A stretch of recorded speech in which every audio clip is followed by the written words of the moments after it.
Well, hello everybody. This is Andrew Earles with Wright Water Engineers, Inc., and it's noon. So we are going to start our webinar on flooding and debris flow impacts after wildfire. We really appreciate you all taking the time to join us today. I think we have a good number of attendees signed in right now, and we may have some others signing in as we go along. We appreciate you all being on the line, and hopefully we'll cover some information that will be helpful to you today. As I mentioned, my name is Andrew Earles, and I am a Vice President with Wright Water Engineers. And my co-presenters today are Paton and Shannon Tillack. All three of us are professional engineers registered in Colorado, and Ian and myself are actually also certified professionals in erosion and sediment control, or CPESCs, which is something that is very helpful for dealing with post-fire erosion and sediment transport. So today what we're going to talk about is wildfires and how do we quantify and mitigate the risks due to flooding and debris flow following a wildfire. As you know, there are often some very severe changes to hydrology and sediment and debris availability and mobility following a fire. And that's what we're going to talk about. But before we get started, I wanted to go through a few housekeeping items. First of all, you do have an opportunity to ask questions today. I believe you type them in. And what we will do on our end is to monitor the questions as they come in. And we will leave ourselves a little bit of time at the end to answer questions. So if you think of a question as we're going along, please type it in. We would love to be able to answer some questions that you have. Now, if you have more detailed questions, or if there are questions that we don't get to at the end, please feel free to give a call to any one of the three of us that are presenting here today, and we'd love to discuss it with you and try to answer your question. And we will provide our contact information on the last slide if you need to have our phone number or email addresses.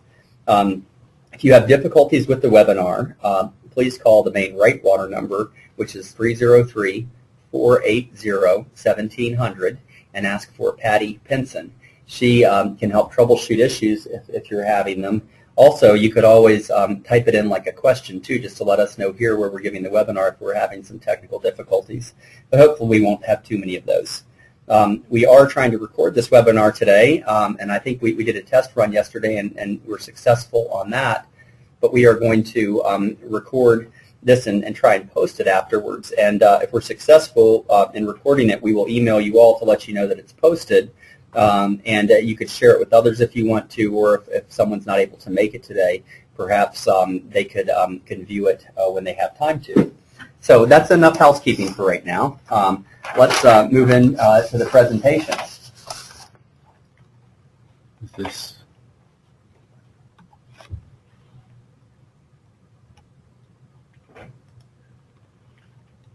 Moving on to the next slide, wildfires are in the news every day, and this is a slide I put together just to kind of illustrate the point, but many of these clippings were actually just from a single weekend's worth of newspapers in Boulder. The Denver Post actually has a special wildfire page with dozens of stories. Part of this is the modern media and the fact that we're always connected. But it's also a function of the fact that wildfires in the West have really grown in frequency and in size over the last 3 to 4 decades. Going through the Denver Post archive, one of the things that I was really impressed with was the coverage of post-fire flooding. A lot of times with the hazard of the fire, which is massive itself, it overshadows the hazard of flooding and debris flow that follows the fire, which can be very destructive as well. So even if a structure makes it through a fire, it may be susceptible to flooding or debris damage from the ensuing runoff afterwards. And roads and utilities are especially prone to these hazards just because of their linear nature and the fact that they cross drainage ways and run through many areas that have been burned. Now, I personally was introduced to the topic of post-fire hydrology and debris flow after I joined Wright Water Engineers in the late 90s. We were working with Los Alamos National Laboratory after the Cerro Grande fire. That was a wildfire in the early 2000s, and that actually burned a lot of the portions of the watersheds above the laboratory and actually created a flooding threat and debris threat in the canyon bottoms, where they actually had nuclear facilities where they were doing criticality testing. So you can imagine the stakes were quite high there. Since then, I've been working with Ken Wright and my co-presenters Ian and Shannon to really gain and apply experience across Colorado and the West. And we have worked here at Wright Water and with people sitting in this room on many fires, including fires at Mesa Verde, the Missionary Ridge wildfire in Durango, the 4 Mile wildfire in Boulder. That's a recent one that we've worked with. And we've really studied a lot of the other fires across the state, too, to learn what we now know, including Buffalo Creek and Hayman. And Ian and I have actually even done some work on wildfires in Southern California at the Santa Susana Field Laboratory after the Topanga fire, where Ian actually went out and did some testing on water drop penetrations. So this is the hazard that we're really talking about. And this is a photograph from 4 Mile. And this is flooding from a garden variety thunderstorm. This storm was a little less than an inch. It was about 9/10 of an inch.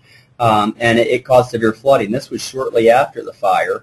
And, you know, if the rain event had been just a little bigger, that SUV would be in the creek or flowing down the road in a stream of water. You know, clearly they can be hazardous from the flooding, and they're real public safety, health safety, and welfare components. And setting mitigation and recovery aside, really, one of the most important things to do right after a fire, or potentially even in advanced planning before a fire, is to really identify where the hazardous locations are, kind of a triage analysis. Where are the worst problems going to be? If you know where they are, you can then try and take either proactive or responsive measures to try and fix them. And the other thing that's just really critical, regardless setting all of the engineering aside, is really public education, because there's only so much you're going to be able to do to prevent or to mitigate the flooding and debris flow. And if you have a large enough event, it's going to happen. So really getting the message to people about what to do in a flash flood, i.e. don't get in your car, seek high ground, is one of the most important things for public safety following a wildfire. The other big thing that's closely joined to the flooding is debris flow and erosion. And what you can see here in the photo that I'm showing you right now are the start of hill slope erosion, and you really see several different phases of hill slopes there. It's an area that's burned, and you lose the duff layer and the forest floor, and then the hill slopes begin to erode when you have rainfall. It starts as rills and then larger gullies, and it quickly develops into mass slope failure, which is what you're really seeing down here at the bottom, and you have trees falling in. And of course, this stuff can get entrained with the runoff and wash down and plug up things or create problems. Now, the other thing that's relevant to this is just the sediment transport that occurs. So all of that sediment that's coming off of the hill slopes ends up somewhere, and where it ends up are in the drainages. And this is an example of an alluvial fan. I believe this is from the Hayman fire a number of years after the fire. Actually, it's a photo by Bob Jarrett, but it just shows you kind of the scale of sediment transport that can occur. And I can tell you from my personal experience in Los Alamos, I've seen things just like this, and even more startling in some ways. There we saw literally boulders that were the size of minivans and transport down some of those channels. So the water after a fire can really move massive quantities of sediment and debris. Infrastructure impacts, as I mentioned earlier, are also really significant, especially at the city and the county level, and they're a major focus of recovery. And what you can see with this picture at the top is a plugged culvert. And impacts to road are really a public safety issue. Road closures will affect emergency response times, evacuation routes, and commerce. I mean, when you think of Highway 24 running from Manitou Springs up to Woodland Park, with the flows that have happened there just over the past few weeks, it wouldn't take a very large event to really wash that out and shut that highway down for some time. And what you can see in this picture is often what happens when a culvert plugs. When the culvert plugs and the water can no longer go underneath it, it flows over the top of the road. And when it comes down the other side on that embankment, what it can do is it can actually undercut the embankment and begin to erode the embankment. And if the embankment begins to erode back toward the road, you can actually experience an all-out failure of the road, which is what you see in this picture. Again, you can see a culvert kind of laying down beneath the pavement in this picture, and that's probably where it all started, was with a plugged culvert, and then you have the flow over, and then you have road failure. And of course, along with impacting the roads, there are huge impacts potentially to linear utilities like water, sewer, gas, electric, etc., that run in the roadways or run across the landscape. Given this introduction, I wanted to show you this agenda for our webinar today. I'm going to spend just a few more minutes talking about wildfire trends. Then I'm going to turn it over to Ian Paton to talk about hydrology and debris flow analysis. Ian's also going to talk about watershed recovery, which is a topic that we've been investigating and refining since the Los Alamos fire back in the early 2000s. And then finally, Shannon Tillack is going to talk about what can be done to mitigate and manage post-fire flooding and debris flow. Now, one message that we really hope to convey as a part of this webinar is the value of experience in dealing with post-fire flooding and debris flow issues. Really, anybody can adjust curve number values or other hydrologic parameters in a model and get some numbers that are going to show elevated levels of runoff and debris flow. And there's a lot of literature that has some information on how to apply it. But the value of experience really is in choosing parameters that are physically and technically sound. And with any model, it's always really easy to use a model to get a wrong answer. And in the context of post-fires, wrong answers can be really difficult to deal with, because if you get a wrong answer on the low end, people are not adequately informed of the hazard that exists, and they may have a false sense of security. On the other side of that coin, if you have unrealistically high numbers from your analysis too, you may be in a state of paralysis because you can't spend the money to do anything. So we do think it's very valuable to apply this experience to each fire, to their individual characteristics, and to look at it and consider not only the hydrology but the mitigation strategies in the context of what's worked at other fires and what has not worked at other fires, to really develop the best risk assessment and mitigation response that you can. And really, one of the hallmarks of the way that we've approached just about every one of these wildfires that we work on is that we're not isolated. You're always a part of a big team, but we've always found that networking and outreach to other experts in the field is extremely valuable. For example, in Los Alamos and some of the other ones we've worked on, we've often called on Bob Jarrett to get his opinion on things, because Bob really knows wildfires from his experiences in Buffalo Creek, and just being able to network and talk to experts like that is something that helps us to hone our expertise as well.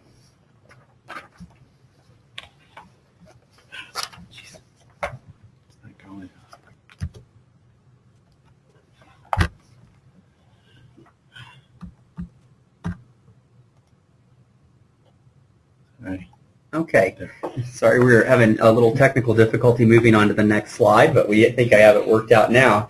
So the question I wanted to pose with this is that I just showed you a bunch of news clipping in the news stories, and they definitely point to an increase, and I think we all know that fires are in the news a lot more than they were 10 or 20 years ago, but is it really for real?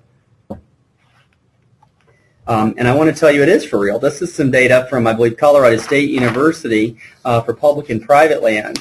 And what this is showing you the average number of fires per decade in Colorado from the 60s to the present. And what this figure really shows is a 5-fold increase from the 1960s to the present in the number of fires that are occurring each decade. Okay. Now, we can also look at this in the context of how many acres are burned every year. And this is, again, Colorado by decade. And when we plot this up, we see a really a little bit of a step up in the 80s and 90s, and then a big leap from the 90s into the 2000s. And that is in part due to the Haven fire. But when you boil this down and look at it in terms of the area that is burned, it's really an increase in the factor of 10 per decade. So this is a very real phenomenon of increased frequency and increased size. And I am not a forester, I'm an engineer, but there are probably a number of reasons for this. Fire suppression is certainly one factor that plays into it. With that, you have buildup of potentially combustible material in the understory over many, many years, and a lot of times that will lead to larger fires when things finally do burn. Another factor is increased population. To put it really simply, there are more people in the forests. More and more people actually are building in the urban wildland interface, where there's really a risk of wildfire and having these things happen. And you have more roads through forests, and we can't discount the fact that a lot of wildfires have human causes as well. And if you have more people in the forest and more people driving cars through forests, you have more potential sources.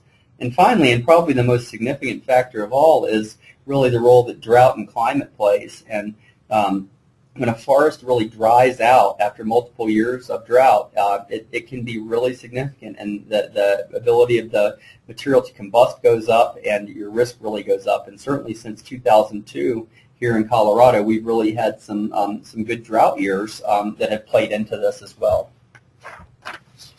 This is a figure showing some of the major Front Range fires since 2002, and I just wanted to point out a few things on this. First of all, we have the Hayman fire. That was in 2002, and that was almost 140,000 acres, and that was, of course, a human-caused fire. That was the largest fire ever recorded in Colorado. Then we have the 4 Mile Canyon fire. That was one in 2010, and we did a good bit of work with Boulder County on that. That was a very costly fire at the time, and the highest insurance claims when it did occur.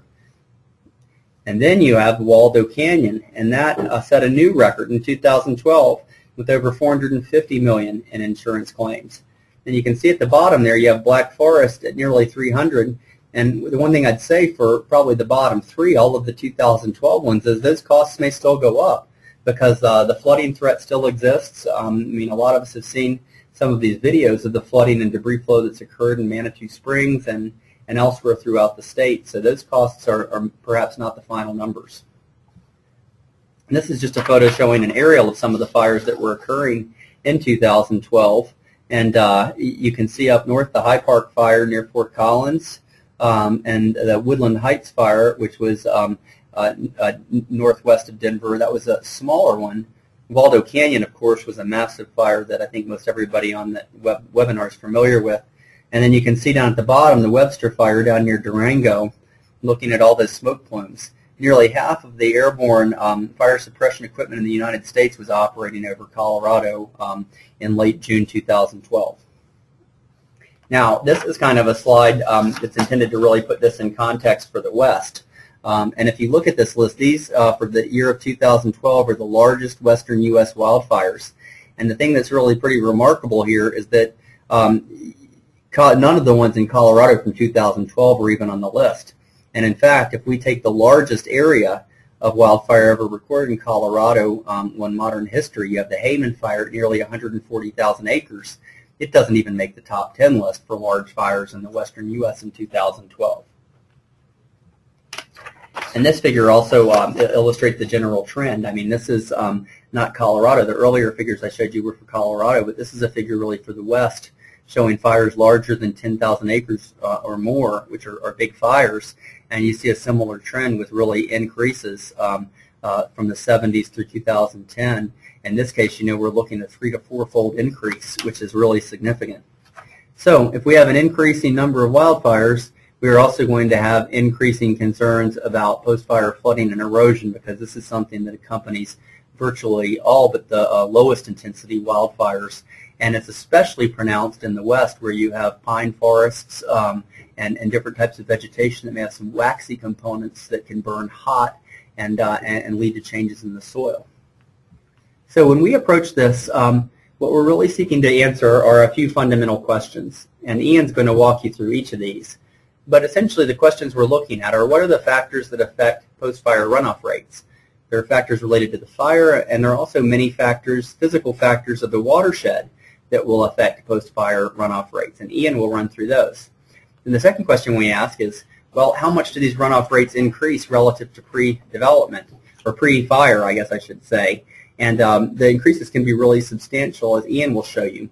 But one way to think about it is to look at kind of the smaller storms. And if you think of, say, a ½ an inch falling on a forest before a fire, on a forested watershed, a ½ an inch is going to be absorbed in the canopy and the duff. It's not going to produce any runoff. For a post-fire watershed, though, we've learned that a ½ an inch in about or less than a half an hour can really produce significant debris flows. So really in that context, for the very frequent events, it's really an infinite increase. And you generally see the biggest increases for the smallest events, and Ian will elaborate on that a little bit more. And then really the other important question is, how long does it take for a watershed to recover? This is a temporary condition, but it is an elevated hazard. And it's a dynamic process, because recovery begins really when the fire ends, and it can be sped up by some mitigation measures, but it can take anywhere from 3 to 5 years to much longer for some watersheds to recover. with that, I'm going to hand this over to Ian and let him take you through the next portion of the webinar.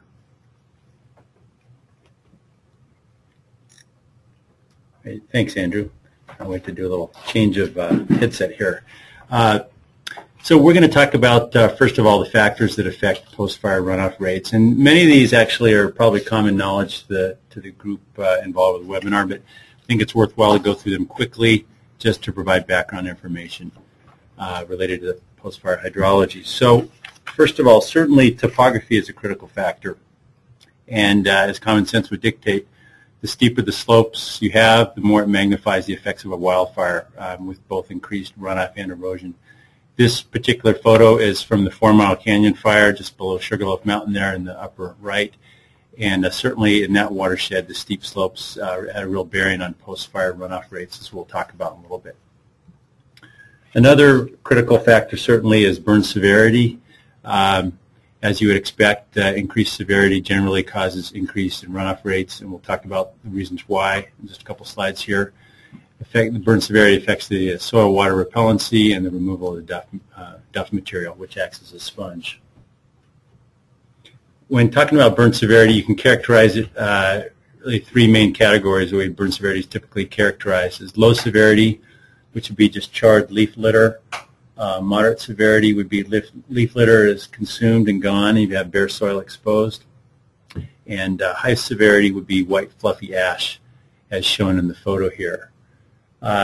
If the fire occurs in an area where the bear team comes in or a multi-agency federal response team, you'll get a burn severity map as shown in the lower left corner, which helps in the hydrologic analysis when you get into that modeling effort. So we'll talk about that in a minute as well, too.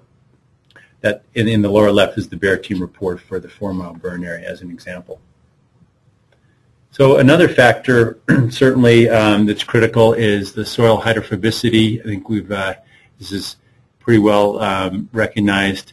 Or hydrophobicity certainly is another term for that is water repellency, and the formation of a water repellent layer that can occur during fires resulting from the combustion of litter that produces heat, and it's shown in the little cartoon here, vaporizes organic substances in the litter and condenses, or in the tree canopy, which condenses under the soil surface and coats and bonds to soil mineral particles and forms a water repellent layer.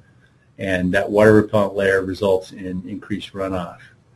Now, soils with larger grain sizes can be more likely to form this water repellent layer because they have a smaller surface area to volume ratio. So there's that condensed material, the water repellent layer can stick on those large grains more easily, less surface area to bond to. Generally, increased burn severity results in increased water repellency. There are exceptions if you have very, very hot burns can actually break down the water repellent layer. But for general purposes, the increased burn severity goes along with increased water repellency. And these water repellent layers can be not necessarily a huge dome over an entire burn area. It'll be sporadic depending on the temperature of the burn. So it'll be sort of a patchwork quilt of hydrophobic layers around the burn area. The other important factor, or another important factor, I should say, is the condition of the duff layer after the fire has occurred. And that duff layer, as I said, acts as a sponge, and if the duff layer following the fire is intact, it will decrease the runoff rates. But if that duff layer is gone, if it's been destroyed, then runoff rates will increase because that sponge layer is gone. Also, it's been documented by USGS research that the ash layer, if present, can provide some initial storage, sort of acts as a pseudo-duff layer to attenuate runoff until that ash is washed away. So you may have a smaller storm that is stored somewhat in that ash layer, but once that ash layer is gone, then you're down to bare soil. So those are factors that affect the runoff rates after a fire. I think a couple of questions that we're most interested in are how much these runoff rates can increase. What can you expect following a fire? And of course, that's unique to the watershed and the conditions of the fire, but there's some general rules of thumb that are of interest.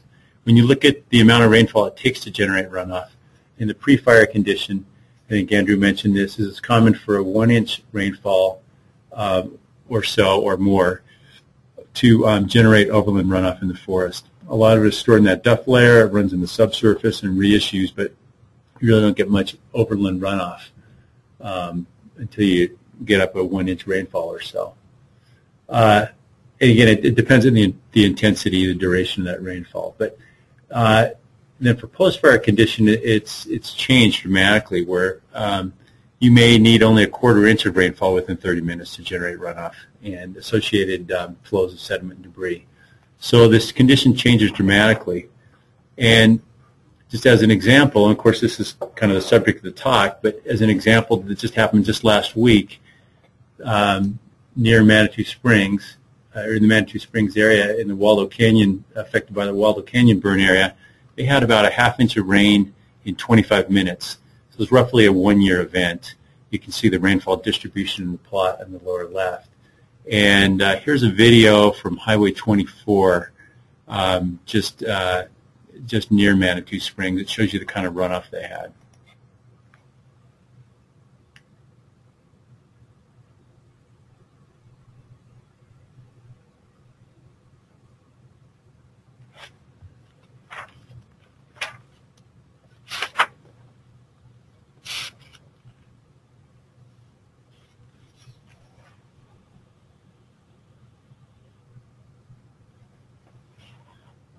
So the video, I think, speaks for itself. I think the important thing to recognize there with the video is that was a 1-year event. So again, this was not a 100-year storm causing cars to get carried down by the side of Highway 24. It's a common event, and the data bears this out. This is data compiled that were compiled by Bob Jarrett from the USGS for Front Range wildfires going back to the Buffalo Creek fire in 1996. And this is a complicated plot, but the thing to take away from this plot is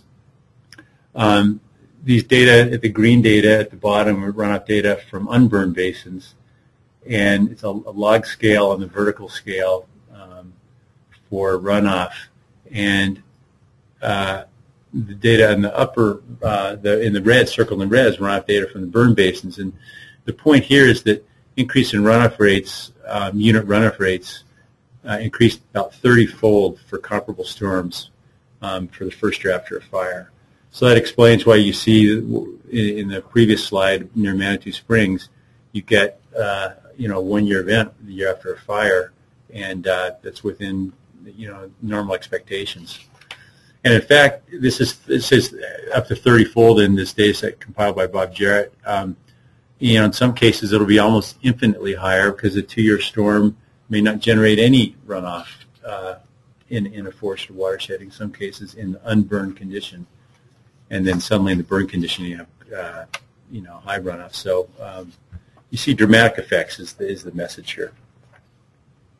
So we're gonna focus a lot today on storm event return frequencies, and the emphasis on these smaller storms, 1- and 2-year events that have a probability of occurrence in any single year of 100% to 50% for a 2-year storm probability of occurring in a single year. Those are the storms, so smaller storms, that have the greatest percent increase in runoff rates from pre-fire to post-fire condition. It's for those smaller storms. When you get into larger storms, 25, 100-year storms, sure, you're going to have an increase in runoff after the watershed's burned, but you already have such high runoff rates in those storm conditions anyways that the percent increase is not as large for those bigger storms. So there's a lot of focus on these smaller storms where you suddenly are seeing large impacts where you wouldn't have had impacts before.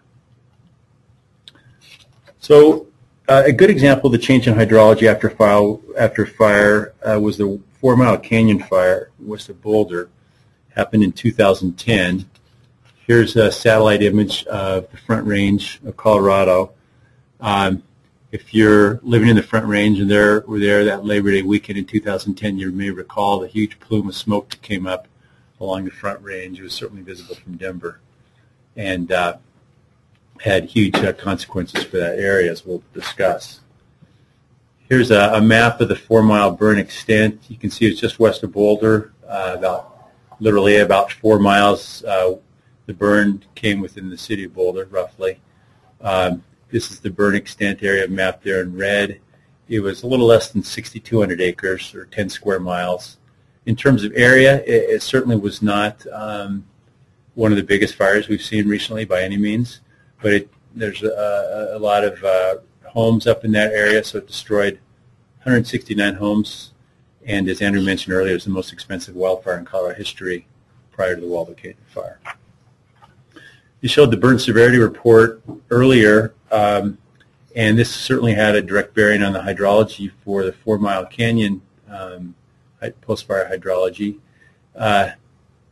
The key point to take away from here is you look at burn severity, high, moderate, and low, and acreage percent of area, and over half, 60%, was in that high to moderate burn severity.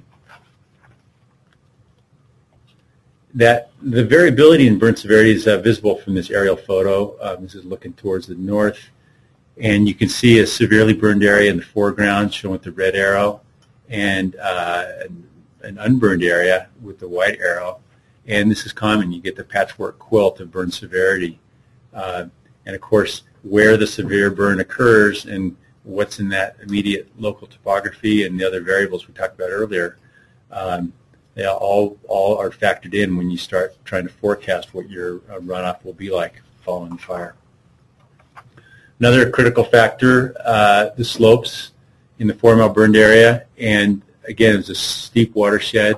Over half the slopes, or over half the area was with slopes of greater than 30%, which again has a direct bearing and promotes the high runoff rates that we observed following the fire there. So we talked about model projections that we developed in the first few months after the fire. This was to help Boulder County plan for the increased runoff. Of course, once a fire occurs, the big logical question is, how much runoff are we going to get? Where's it going to occur? What kind of rates? These are important questions to answer because it affects your response and preparations following a fire. The storm events we analyzed, and this work was done immediately after the fire in, I guess in the winter of 2010 and spring of 2011. We looked at these 4 storm events, 2-year, 10-year, 25, and 100-year events. And we focused on short duration, 1-hour, high-intensity storms.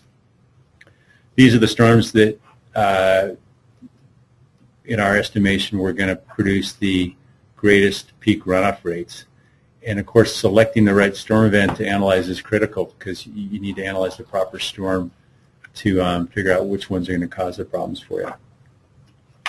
So we initially focused on the 9 basins shown here, highlighted with the yellow labels. And these basins were the ones that had the moderate to high burn severity.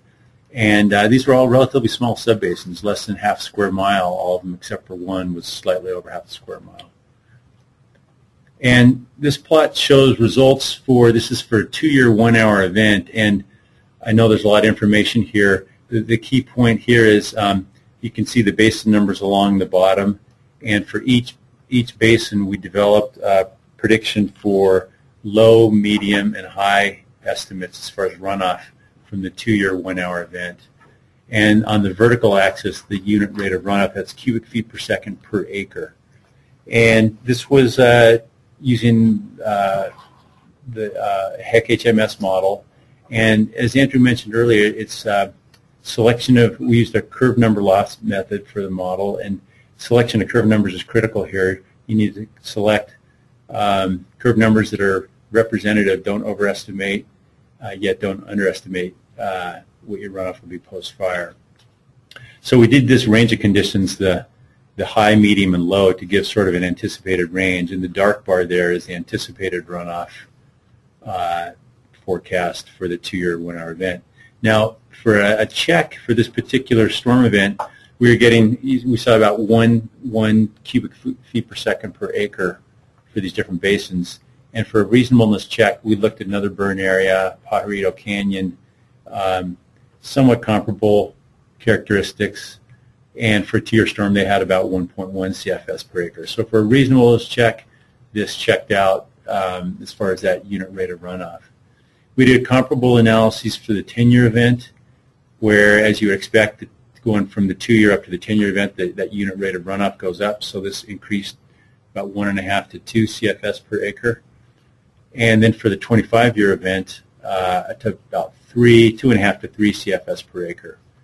And again, we did where we had data for a burned area. We looked at the Buffalo Creek burn area, particular watershed, and had about 3 CFS per acre. So again, for a reasonableness check, it checked out.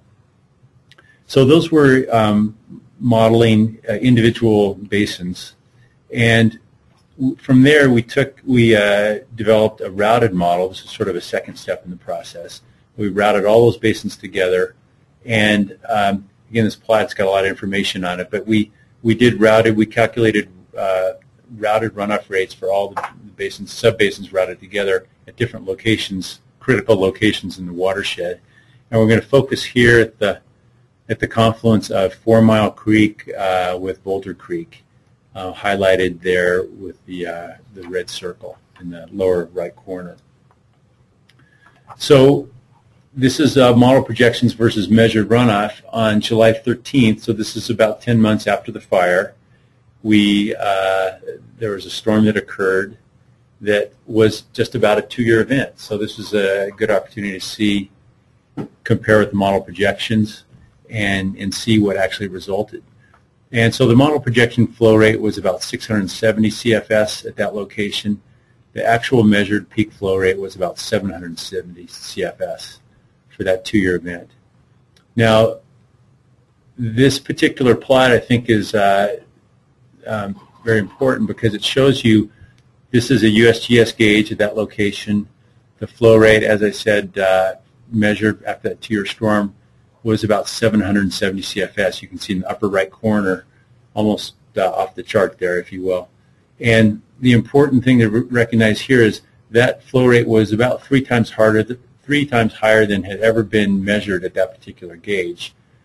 And again, just to reemphasize, this is for a 2-year event. And that record went back to 1947.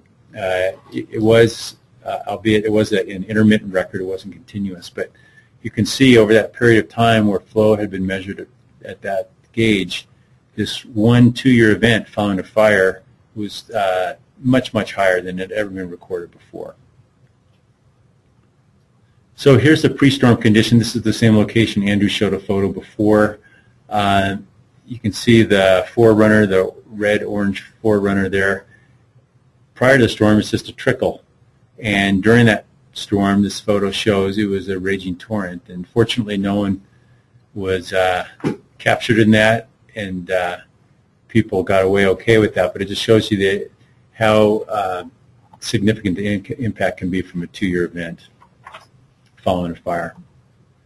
So with that, looking at in other locations in the watershed, what were the impacts from that 2-year event other than the flooding? Well, certainly hill slope erosion. This is Ingram Gulch in the burn area, and gullies started forming immediately with rills and erosion, transport of sediment and debris.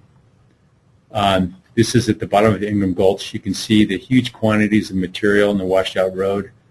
In the lower right, that gentleman's Gary Samperson from Boulder County. And Gary's a tall guy. He's over 6 feet tall. You can see the quantity of sediment and debris there. It was deposited, again, from this 2-year storm. Scour down to bedrock in some places, huge depositional areas, sediment, rock, and debris. Blocked roads, blocked culverts, as Andrew mentioned before.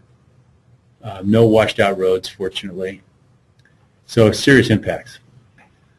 So that gives you an idea of how much runoff rates can increase from pre-fire to post-fire condition. So the next question is, logically, it's not going to stay like this forever. Forest fires have been occurring for as long as time, and how long does it take for the watershed to recover? Well, we look at photos. This is Hayman Burn area. Again, this is some of the photos Bob Jarrett collected. This is Long County Road 126. This is 7 years post-fire, relatively small storm again, generating sediment transport, 7 years post-fire. Here's another photo of 7 years post-fire, the same storm. So there are multiple cycles of fan development erosion every year in some of these areas in the Hammond burn area. And you look, in contrast, the 4 Mile burn area, this is July, just a week ago, literally 3 years after the fire. Here's some photos of revegetation starting to occur. And there was a storm on the 12th of July.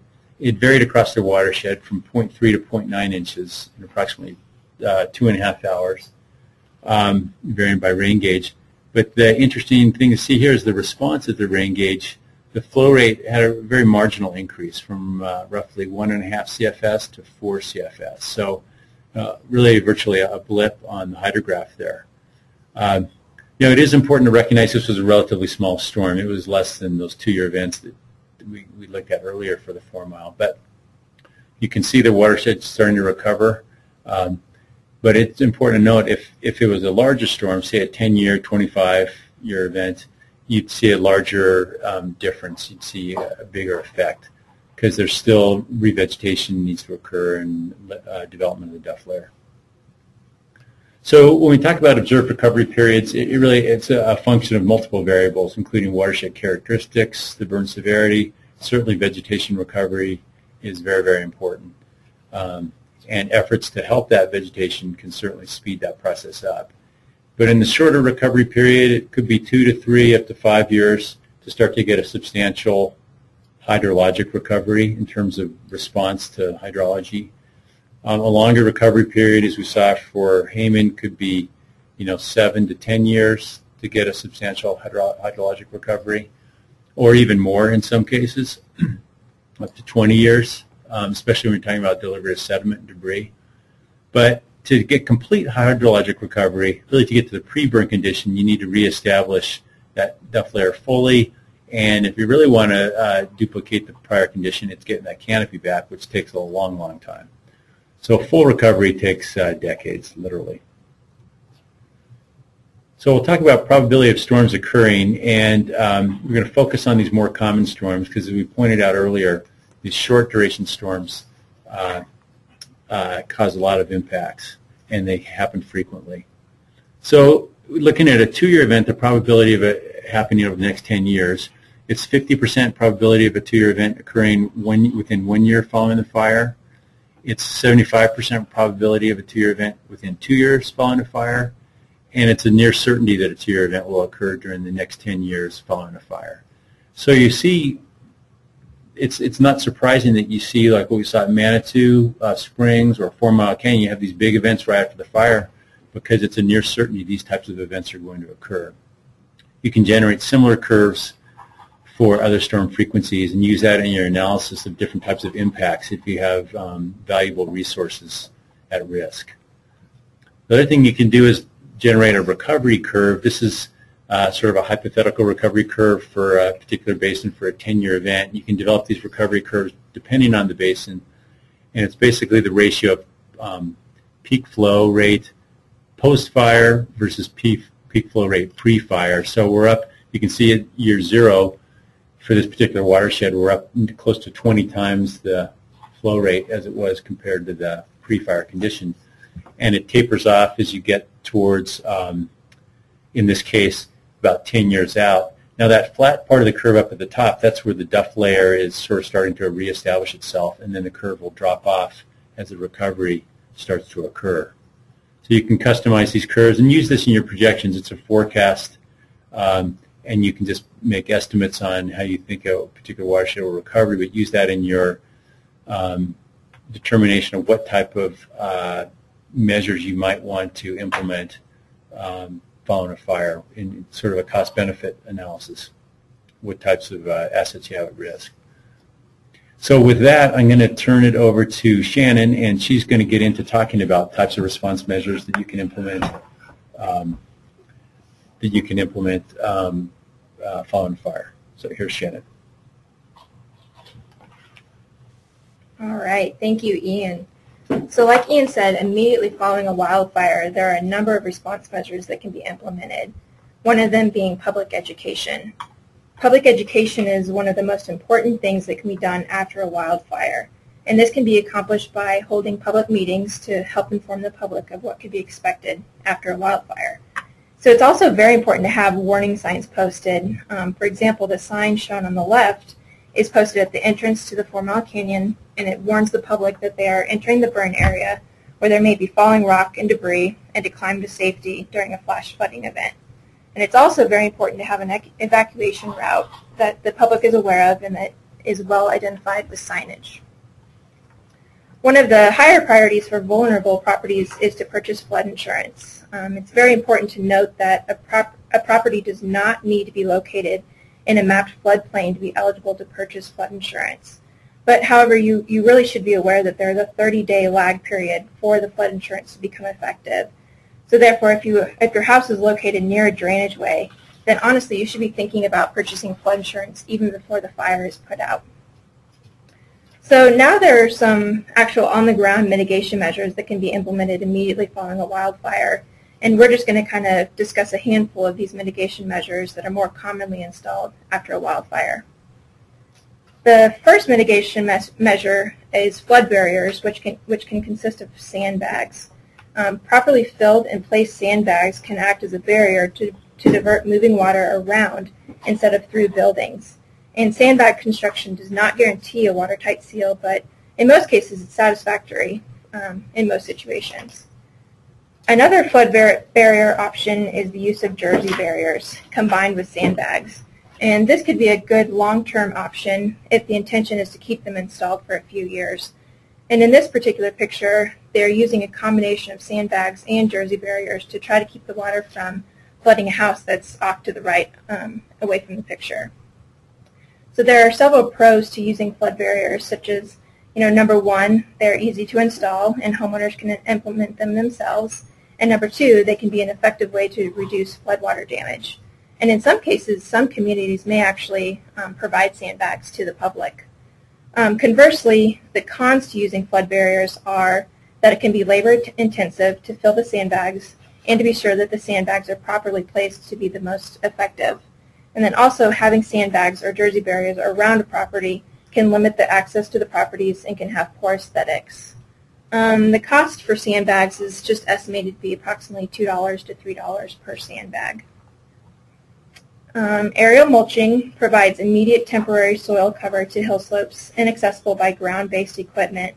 And aerial mulching protects soil from raindrop impact, soil detachment, and erosion, and promotes regrowth of vegetation. However, the major con with aerial mulching is that the mulch is not anchored and can be blown away or washed away during a storm event.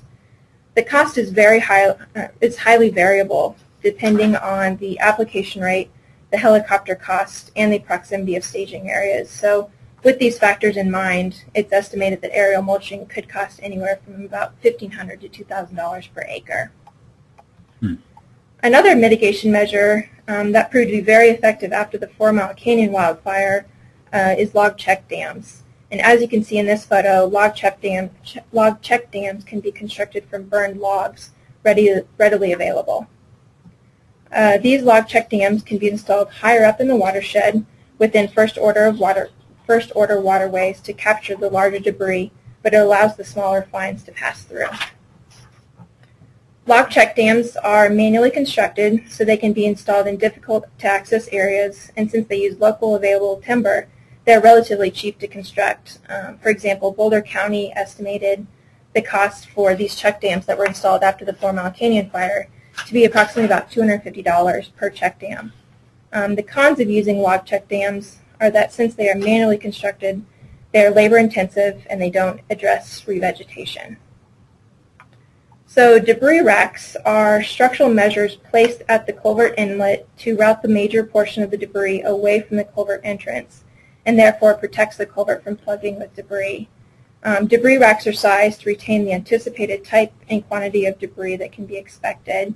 So these photos show debris racks that were installed in the 4 Mile Canyon burn area, and these were really sized just to collect large boulders. However, on the other hand, here's a photo of a debris rack that was installed after the Missionary Ridge fire, and as you can see, this debris rack is substantially larger because in this particular watershed, the debris was expected to consist of very large boulders and perhaps even trees. So I've already discussed some of the pros associated with debris racks. So some of the cons are that they do not capture the fine sediment, and their main purpose is really just to capture the larger debris, such as the large boulders. Debris racks require removal of debris after the stormwater event that had large debris flows. And then also it can be very important that the debris racks be sited correctly. If they're not positioned correctly, then there may be a bypass of debris flows, therefore negating the purpose of the debris rack. The cost of debris structures can vary substantially depending on their size and material.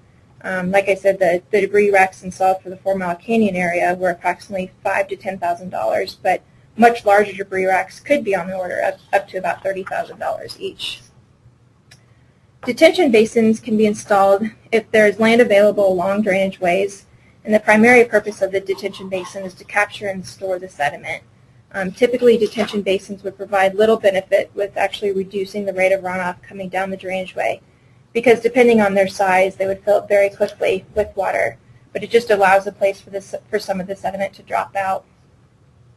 Detention basins may require frequent maintenance to remove the accumulated sediment, and since you will need mechanical equipment to clean out the detention basins, they need to be located in an area that has very easy access.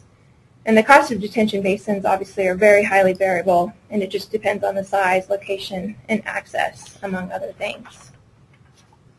So hydromulching is another mitigation measure. This can be applied on a large scale, such as along transportation corridors where there's easy access by roads. And this mitigation measure is very commonly used in California. And hydromulching can also be installed on a much smaller scale, kind of like shown in these photos here, where it was actually installed by a homeowner on their own property. Hydromulch has a tackifying component that can bind to the slope much better than the loose mulch, and therefore it is much more resistant to the wind, water, and steep slopes. And the cost can vary greatly based on the area of application and can vary from approximately anywhere from $1,000 to $6,000 per acre.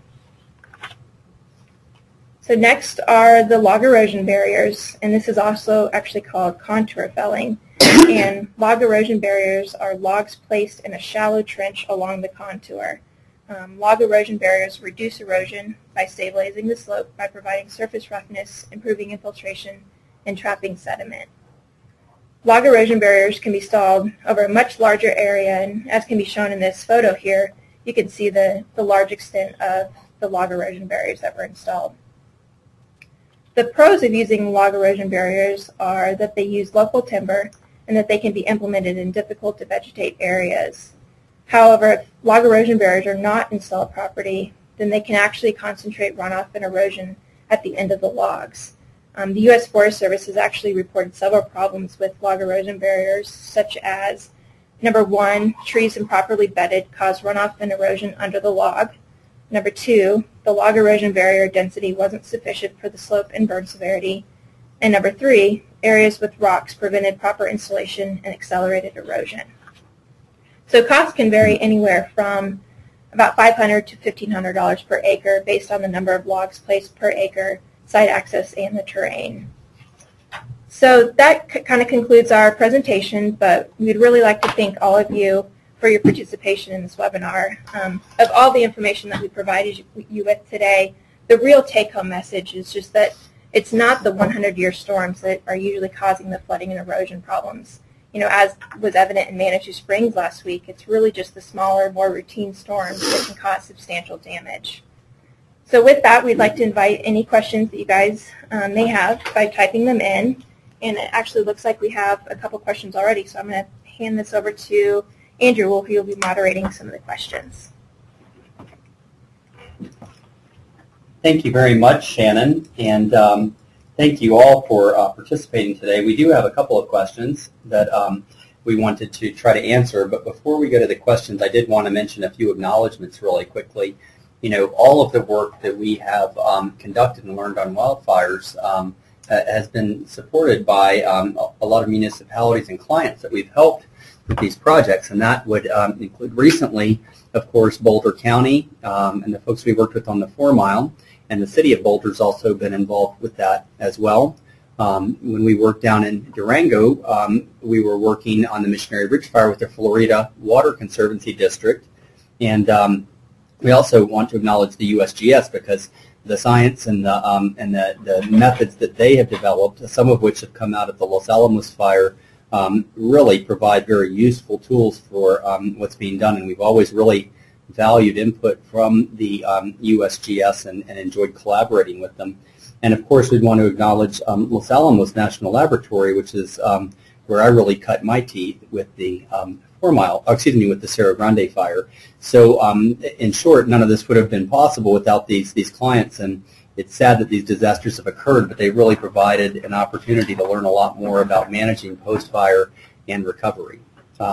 So let's see, let's move into the questions now. The first question that we have is, besides loss factors such as curve numbers or Horton infiltration rates, what other parameters such as time of concentration, percent of storage potential, or peaking factors are affected? And I think I'll field this question, and then I'll probably let Ian and Shannon field the next one. But it really depends on what hydrologic methods you're using.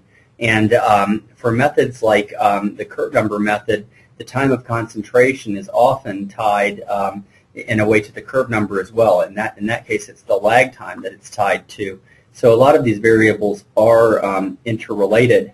And the one thing that you have to be a little careful about when you go in and use these methods is that you don't want to be turning too many dials. And that's one reason we've often liked the curve number method, because it doesn't really give you a false sense of precision. If you were to use something like Green Amp, you could go in and fine-tune 3 different parameters, but really your answer is not going to be a lot better than just tuning in one parameter. Now, this person that asked this question did raise a very good question about the watershed storage potential. That's the S value in the NRCS curve number method. And actually, that is also a function of the curve number. And the default assumption of the NRCS method is that it's 20% of your S is your initial extraction, so that initial loss. And what we found in various fires is that it can be very appropriate to lower that number to about 0.1 S. And you may even be able to justify it further if you're on a very steep sloped watershed. But that is something physically that can that you can adjust, and it can make sense to adjust it. So that is one factor you can use to tweak it. But I would caution against getting into overly complicated models, because we've seen this again and again in watershed modeling for water quality and TMDLs, where you'll have an HSPF model, which is a pretty complicated watershed model, and the analysis of the results of that are presented as though they're the gospel truth, when in fact there are hundreds of degrees of freedom and hundreds of different possibilities to get the same answer with various unrealistic or realistic combinations of variables. So in some ways, after a fire, keeping it simple is good advice, especially because time is usually of the essence, and once again, with too many parameters, it's easy to turn the dials and get to a wrong answer. So that is one question. And Ian, is there another question? Yeah, we have to return to the. Another question is, could you return to the 10-year post-fire runoff yield page for the 4 Mile fire? If I recall correctly, the yield was a bit more than 1 CFS per acre. It seems like it may be a bit high. What curve number was assumed for the high and moderate soil burn severity areas in this analysis? Let me see if I can go back. Can you go back, Andrew, there? 10-year, right? I'll kind of answer this back to front. Yeah, I think for the 10-year, we'll see in the plot here was 1.5 to 2 CFS per acre. Keep going back, Andrew. A few more. Yeah, to the bar graph, right? Yep. Is a bit more than 1 CFS per acre. As far as validating the model, we haven't had a 10-year event to validate that. We did use curve numbers. They're variable by basin, really by basin conditions, but roughly speaking, curve numbers in 92 to 93. I think that's the next one's the 10-year. There we go, 1.5 to 2 CFS per acre. 92 to 93 for the high burn severity, and the 88 to 89 range for moderate burn severity. But it's very sub-basin specific, and we looked at lots of topography, burn severity, other factors to make that determination. Another question for Andrew's going to address. I guess actually you can hold it like this too. Absolutely. Well, thank you. And actually, I was just going to add one more comment on the question that Ian just answered, which is the unit rates. You know, one thing that we often use to kind of calibrate ourselves here in the Front Range is that we use and it's from the Urban Drainage Manual, and an undeveloped 100-year runoff rate of about 1 CFS per acre, and that's pretty representative of kind of type C soils that you have here. So that's kind of our measuring stick in a lot of cases, and indeed, these are much higher than that. But I would say that what we've seen from actual data, not modeling, but actual data, is that post-fire, immediately following a fire for severely burned areas, it's very easy for even a 2-year storm to produce more than that unit rate of runoff that we normally use for undeveloped 100-year conditions. So a 2-year event can very easily exceed that 1 CFS per acre. And when you think about how much bigger a 10-year event is than a 2-year event, getting up to that range of 2 CFS per acre is really not that unrealistic. Now, let's see, we have another question. We're just about at 1 o'clock right now. So we'll continue on with questions, but if you want to drop off, you can feel free to do that, and we'll answer a couple more. And I think that the next one I'm going to answer here is someone asked, do you have examples of how water supply reservoirs have been impacted, short and longer term? And that is a great question, and obviously it's something that's a great concern to water providers, and we do have a few examples of that. One of the biggest ones is if you look at the Strontia Spring Reservoir that's operated by Denver Water, Buffalo Creek really hit that reservoir hard. Hayman actually impacted Cheeseman quite a bit too. But for the Strontia Springs Reservoir, actually, until just about a year or so ago, they had a big project to try and actually dredge out a lot of the sediments that had been washed into that reservoir from the fire. And there was really a substantial amount of sediments. It was a really big program to try and pump the sediments down the canyon, down Waterton Canyon for storage down near Castler.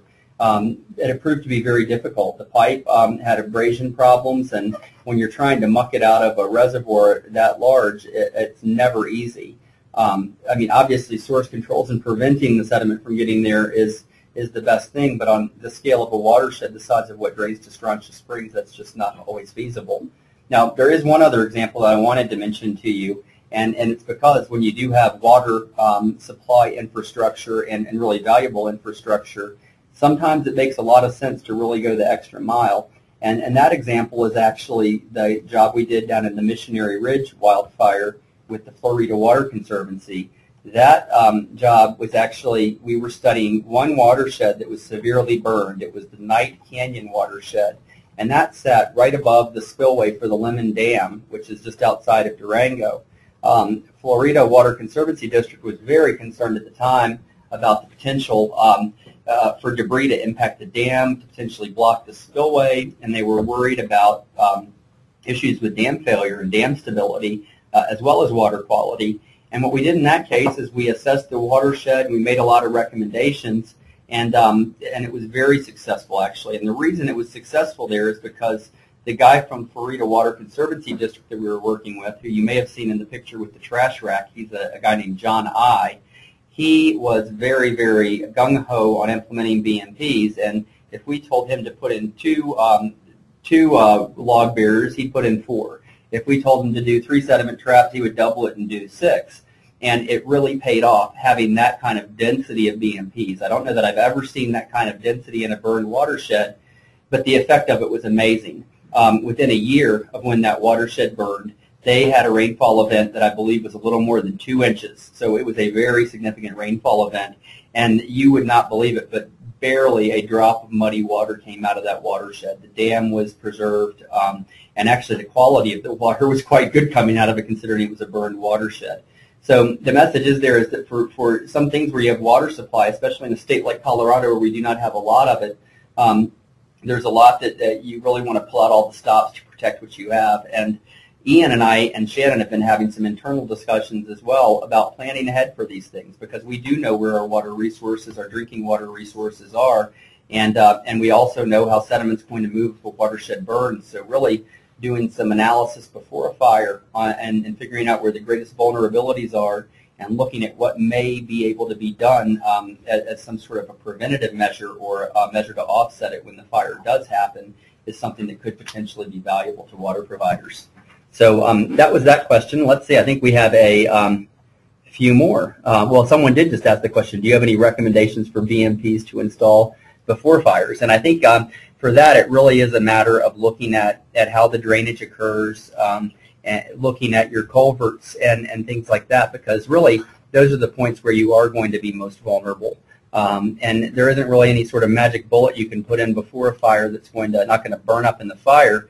But you could think of some things around specific resources, like doing contour ditches or things like that, to create places to slow down and stop the runoff when it's coming.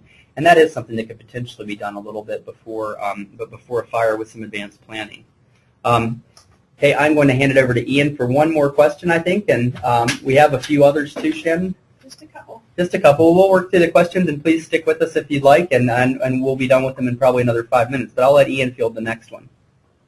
Okay, is it this one?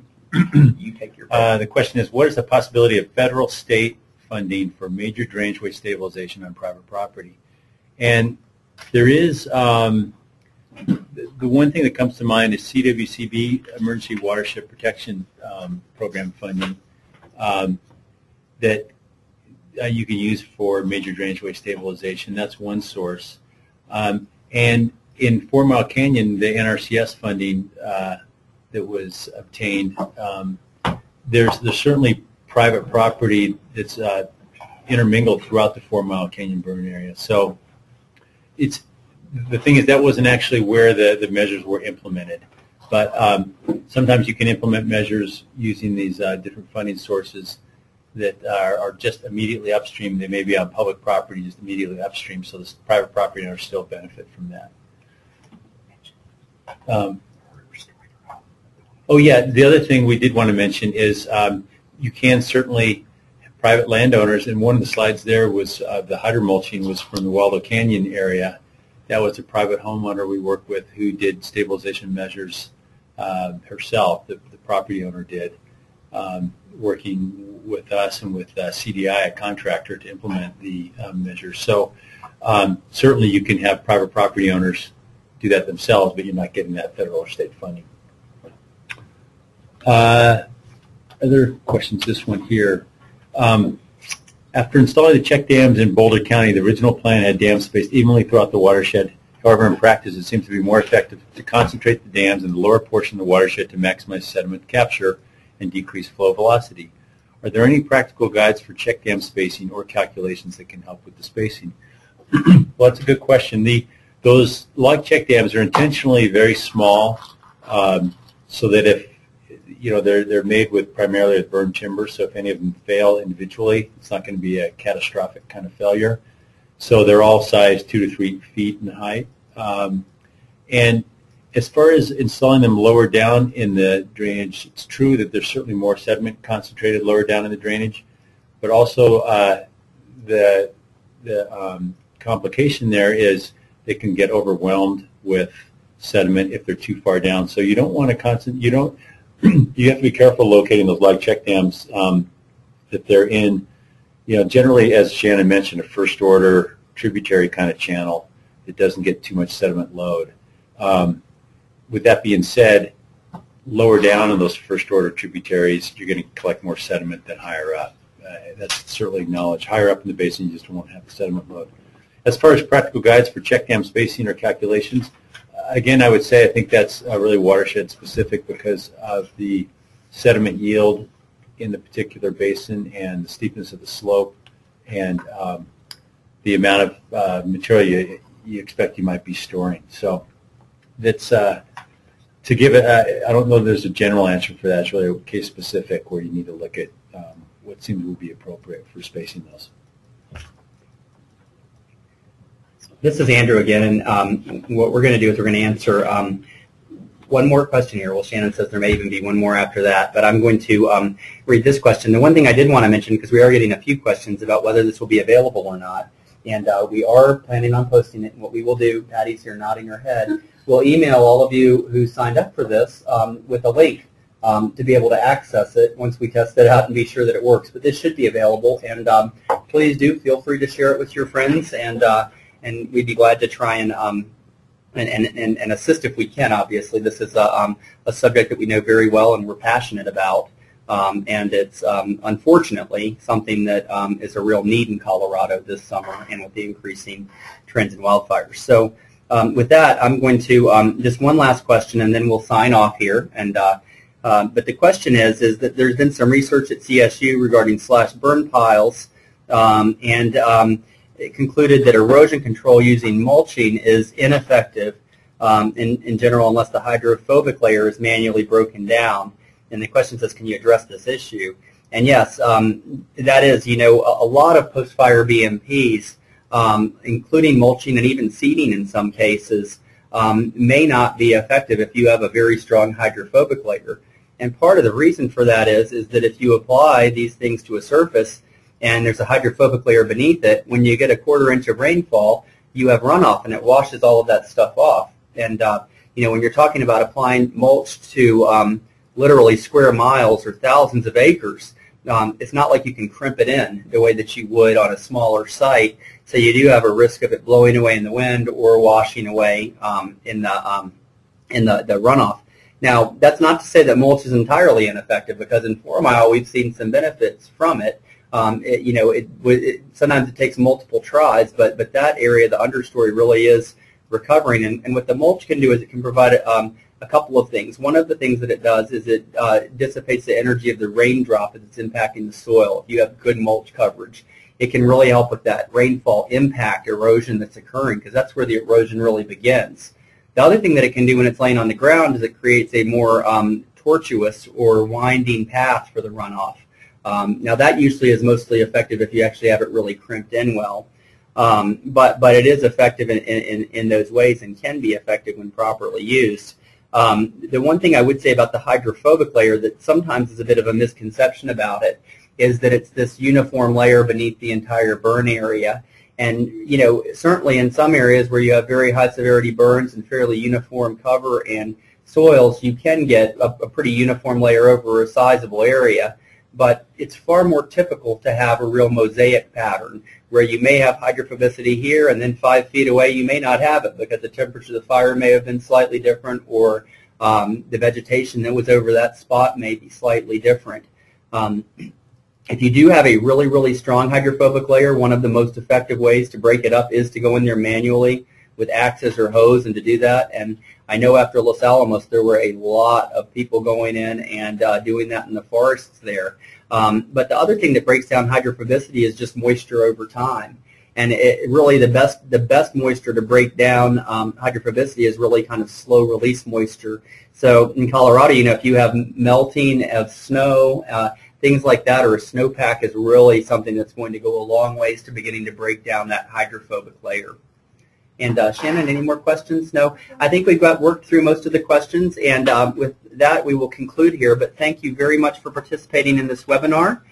We appreciate you taking the time to do this, and we hope that you've gained something useful from the webinar. Thank you very much.